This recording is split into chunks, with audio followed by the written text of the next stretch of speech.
Activision's been spewing out Spider Goop for years now, as they've tried to live up to the magnum opus that was 2004 Spider-Man 2.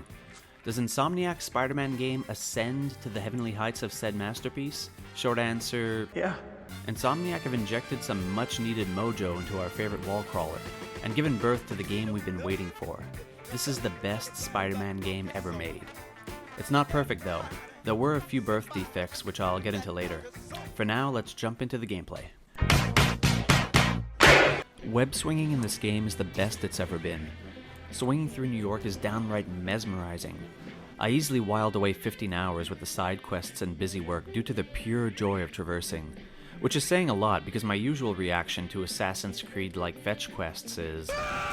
Many critics have complained the game relies too heavily on open-world game tropes such as the tower map reveal, but to them I say, I'm gonna put some dirt in your eye.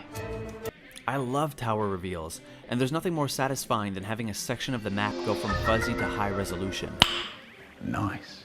Another common complaint I don't care for is that this game is too similar to the Batman Arkham games. I concede that yes, the combat is flashy and involves timed dodges. Yes, there are Predator stealth missions with easy pickoffs.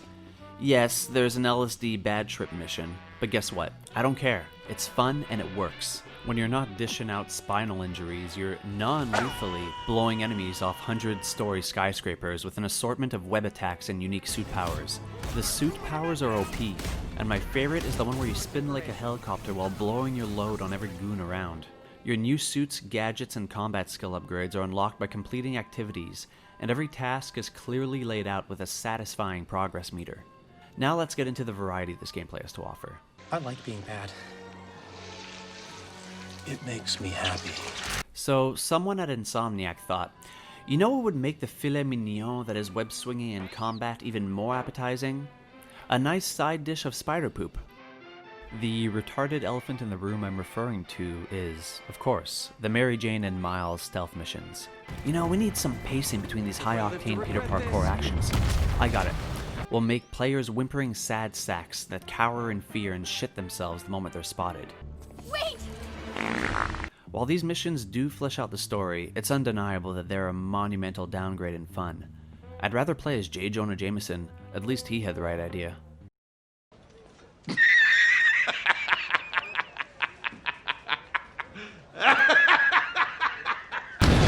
We already have downtime. It's called web swinging and the bazillion side things to do. And what's with the tile matching and pipe dream puzzles? Even the random cooking scene from Spider-Man 3 felt less out of place.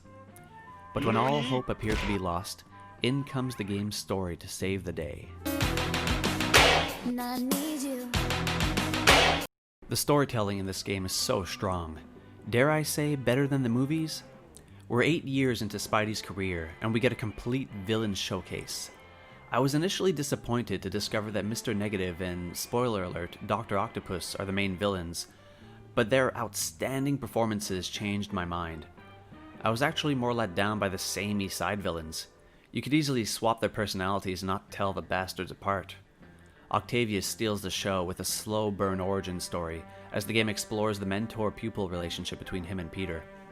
This rendition of Doc Ock is so pathetic and incel-y, and his descent into insanity feels genuinely tragic. The voice acting and writing here is on par with The Last of Us and Uncharted games. There's some straight-up touching moments and all-out heavy ones near the end. Insomniac is taking a page straight out of the Green Goblin's playbook with this one. First, we attack his heart. I'm a scat man.